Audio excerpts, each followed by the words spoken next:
Tamil Nadu டெம்பிள்.net channel பார்வையாளர்களுக்கு வணக்கம். நம்ம சேனலை முதல் முறையாக பார்க்குறீங்கன்னா மறக்காமல் சப்ஸ்கிரைப் பண்ணிக்கோங்க. ஆன்மீகம் சம்பந்தமான பல வீடியோக்களை உங்களுக்காக தொடர்ந்து பதிவு பண்ணிட்டு வரோம். சரி, வாங்க இன்றைக்கி வீடியோக்குள்ளே போகலாம்.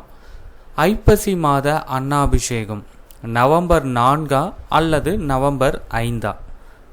இது குறித்த ஒரு பெரும் குழப்பம் பக்தர்கள் மத்தியில் இருக்குது. இதற்கான பதிலை நம்ம பார்க்கலாம். திருவண்ணாமலையில் ஐப்பசி மாத அன்னாபிஷேகம், அதாவது இன்று நவம்பர் 4, 2025 செவ்வாய்க்கிழமை மாலை நடைபெறுகிறது. இதற்கு காரணம், நவம்பர் மாதம் 4ஆம் தேதி செவ்வாய்க்கிழமை இரவு 9:45 மணிக்கு பௌர்ணமி திதி தொடங்கி நவம்பர் 5, 2025 புதன்கிழமை இரவு 7:30 மணி வரை பௌர்ணமி திதி உள்ளது. அதேபோன்று இன்றைய தினம் காலை 10:14 மணி வரை அஸ்வினி நட்சத்திரமும் பிறகு பரணி நட்சத்திரமும் உள்ளது. பொதுவாக அன்னாபிஷேகம் என்பது ஐப்பசி மாத பௌர்ணமியில் அஸ்வினி மற்றும் பரணி நட்சத்திரங்களில் இணைந்து வரும் நாளில் நடத்தப்படுவது வழக்கம்.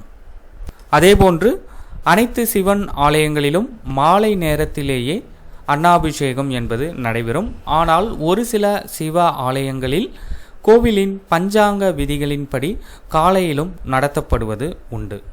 பொதுவாக பௌர்ணமி திதியில்தான் அன்னாபிஷேகம் நடைபெறும் என்றாலும் பௌர்ணமி திதி புதன்கிழமை மாலை வரை இருப்பதால் செவ்வாய்க்கிழமை அன்று அன்னாபிஷேகம் செய்தாலும் நவம்பர் 5ஆம் தேதி அன்றும் நாள் முழுவதும் பெரும்பாலான கோவில்களில் அன்னாபிஷேக அலங்காரம் கலையாமல் அப்படியே இருக்கும் என்பது குறிப்பிடத்தக்கது. இப்பொழுது உங்களுக்கு ஒரு தெளிவான பதில் கிடைத்திருக்கும் என்று நம்புகிறேன். இந்த தகவலை உங்களுடைய நண்பர்களுக்கும் தெரியப்படுத்துங்க. நன்றி, வணக்கம்.